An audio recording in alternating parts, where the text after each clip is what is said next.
Published 2049 EDT, the 1st of September 2017. Updated 2103 EDT, the 1st of September 2017. Very few British politicians have emerged with honour in the aftermath of last year's Brexit referendum. Nigel Farage, without whose pressure on the Tory government the public would never have been given a vote on the issue, has turned himself into a media personality and sycophant in chief to President Donald Trump. Labour's brave and widely respected Leave campaigner Gisela Stuart has stood down as an MP. Shamefully, Jeremy Corbyn has betrayed working-class Labour voters and his own one-time anti-Brussels instincts by calling for Britain's continued membership of the single market and European Court of Justice. Only one major political figure has behaved nobly and should be saluted for the way he has upheld the interests of Britain ever since the start of the referendum debate. Who is he? The much-maligned Foreign Secretary, Boris Johnson. For their part, leading Tories who campaigned for Remain, led by Chancellor Philip Hammond and Home Secretary Amber Rudd, are trying to sabotage Brexit by striking a shabby compromise deal with Brussels. Only one major political figure has behaved nobly and should be saluted for the way he has upheld the interests of Britain ever since the start of the referendum debate. Who is he? The much-maligned Foreign Secretary, Boris Johnson. But, tragically, despite such integrity and principle, he has become the object of a vicious and orchestrated Westminster whispering campaign. Its aim is to get him driven from office in the cabinet reshuffle expected later this year. Mr. Johnson is accused of incompetence, egotism and a failure to master detail. Yet none of these accusations is remotely true. Indeed, diplomats and Foreign Office staff say his ability to master a brief is far more impressive than any of his most recent predecessors as Foreign Secretary. The truth is that Mr. Johnson's enemies want him out because he has single-handedly taken on the inherently pro-British establishment, who are determined to stop Brexit happening in defiance of the wishes of the majority of the British people. Johnson stands as one of very few members of the Cameron government to remain true to his beliefs. Nigel Farage, without whose pressure on the Tory government the public would never have been given a vote on the issue, has turned himself into a media personality and sycophant in chief to President Donald Trump. Shamefully, Jeremy Corbyn has betrayed working-class Labour voters and his own one-time anti-Brussels instincts by calling for Britain's continued membership of the single market and European Court of Justice. This is in contrast to so many senior Tory colleagues, who have been forced to champion Brexit despite having been die-hard Remainers until June last year. Even some high-profile Leavers, such as Michael Gove, seem to have lost the stomach for battle. Since the referendum result, Mr. Johnson has consistently fought a lone battle in cabinet to ensure that the May government keeps its promise that Brexit means Brexit. It is a hard job, and one that has been made much harder because of the appallingly unpatriotic behaviour of former colleagues such as George Osborne and David Cameron. I have little doubt that Osborne, eaten up with malice and a desire for revenge, having been sacked by Theresa May, lies behind some of the most vicious attacks on the Foreign Secretary.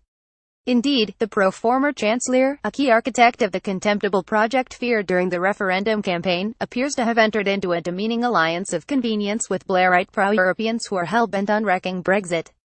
I have little doubt that George Osborne, eaten up with malice and a desire for revenge, having been sacked by Theresa May, lies behind some of the most vicious attacks on the Foreign Secretary. Mr. Johnson's most deadly enemies, however, are some of his cabinet colleagues. They are appalled by his vehement calls for a clean Brexit whereby total separation from the EU is achieved in March 2019. A phalanx of senior ministers such as Mr. Hammond wish Britain to retain membership of key European institutions well beyond that date. Their strategy, though, is flawed. Britain can only retain trading relationships with the EU if we agree to remain subject to the supervision and control of Brussels. This soft Brexit solution would be nothing less than a national humiliation. Indeed, it would be far better to remain a full member of the EU than agree to this unsatisfactory halfway house deal. It's no coincidence that Mr. Hammond and his allies played leading roles in the Remain campaign. I have no doubt that their ultimate plan is to retain Britain's EU membership. So far, despite her visionary Lancaster House speech in which she said the UK cannot possibly remain in the single market and that no deal for Britain is better than a bad deal, Mrs. May has not come down on either side in this epic cabinet battle. This leaves Boris Johnson as the most senior voice in government, staying true to the 17.4 million Britons who voted to leave the EU last year. For that he should be championed, not be the target of a political assassination hit squad. In February, John Bercow, the preening Commons Speaker, announced that President Trump would not be welcome to speak to Parliament. Yet Brexit fought over Myanmar leader Aung San Suu Kyi when she came to Britain to address both houses, and this weekend, the Nobel Peace Prize winner has been criticized after her troops went on the rampage against her nation's minority Muslim population, and thousands have been forced to flee into Bangladesh. What sanctimonious hypocrisy by Berko Mandelson is not such a business mandarin. It has been a hallmark of Lord Peter Mandelson's post-ministerial career that he has hawked his services across the world, picking up big checks along the way. His links stretch from Russia to China, across Asia and to wealthy Arab nations. But he seems to take less interest in British businesses. As part of this portfolio, Mandelson joined the senior advisory board of the investment group Sapinda, run by the German Lars Windhorst. Over recent years, this flamboyant financier has suffered 2 bankruptcies and stood trial on 35 charges of fraud, embezzlement and breach of trust in Berlin. After a plea bargain, prosecutors agreed to drop the fraud charges if Windhorst paid an £850,000 fine, repaid £2.1 million to an alleged victim and admitted a breach of trust offence, for which he got a year's suspended jail sentence.